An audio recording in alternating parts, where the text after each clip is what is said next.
Hi అండి, good morning. ఈరోజు early morning అయితే warm water with lemon and honey తీసుకున్నాను. దీంతో పాటు ఒక 5 బ్లూబెర్రీస్ తీసుకున్నాను. పొద్దున్నే వాటర్ మిలన్ జ్యూస్ అయితే ప్రిపేర్ చేస్తారండి ఆఫీస్ తీసుకెళ్లే వాళ్ళకైనా. ఇప్పుడు మార్నింగ్ స్కూల్స్ కూడా స్టార్ట్ అయిపోయినాయి కదా, పిల్లలకు కూడా ఇవ్వచ్చు. ఇంకా బ్రేక్ఫాస్ట్లోకి పెసరపప్పు రాత్రే నానబెట్టి ఉంచుకున్నానండి. దాంట్లో పచ్చిమిరకాయలు, అల్లం ముక్కలు కలిపి మిక్సీ చేస్తాను. దీంట్లో కొంచెం ఉప్పు, జీలకర్ర, కొద్దిగా బేకింగ్ సోడా కూడా వేసుకుంటే ఫ్లఫీగా వస్తాయి.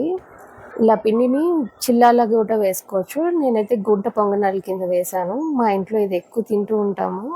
దీంట్లోకి కాంబినేషన్గా అల్లం పచ్చడి. చూడండి ఎంత ఫ్లఫీగా వచ్చినాయో, వేడివేడిగా కూడా ఉన్నాయి. చూస్తున్నారా, లోపల బబుల్స్లో కనిపిస్తున్నాయి. సో సాఫ్ట్గా వచ్చాయి. నెక్స్ట్ లంచ్లోకి సాంబార్ రైస్ చేస్తున్నానండి. Single pot dish. Sambar rice కూడా పలుచగా కాకుండా ఎర్ర కందిపప్పు రెండు కూడా సేమ్ క్వాంటిటీలో తీసుకుని పప్పు ఎక్కువ ఉండేటట్టు చేశానండి.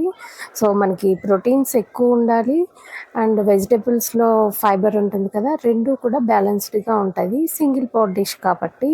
ఈరోజు ఇన్ఫ్యూజ్డ్ వాటర్ ప్లేస్లో బటర్ మిల్క్ తీసుకుంటున్నాము. ఈవినింగ్ స్నాక్స్ టైంలో నిన్నటి వీడియోలో ఆల్రెడీ చూపించాను కదా, ఇవన్నీ వేయించి పెట్టుకున్నాను అని చెప్పి. మొక్కజొన్న మరమరాలు, మకానా సీడ్స్, పీనట్స్ ఈ మూడు కూడా కలిపి తీసుకుంటున్నాము విత్ గ్రీన్ టీ. నాకు టీ అలవాట్లేదండి, ఇది మాత్రం మా ఆయనకే ఇస్తాను ఎప్పుడు. నెమ్మదిగా కార్బ్స్ తగ్గించి కొంచెం ప్రోటీన్ ఫుడ్ ఎక్కువగా తీసుకునేటట్టు చూసుకుంటున్నాము ప్రతి మీల్లో కూడా. ఎన్ని రకాలు చేయాలంటే ఓపిక ఉండాలి, తీరిక ఉండాలి అని చెప్పి కామెంట్స్ చేస్తున్నారు. నిజం చెప్పాలంటే ముందు రోజు ప్లాన్ చేసుకుంటే చాలా ఈజీ అనండి చేయడం. ఇంకా నైట్ డిన్నర్లోకి 2 రోటీస్ విత్ వంకాయ ములక్కాడ కర్రీ. రేపటి వీడియోలో మళ్ళీ కలుస్తాను. By by.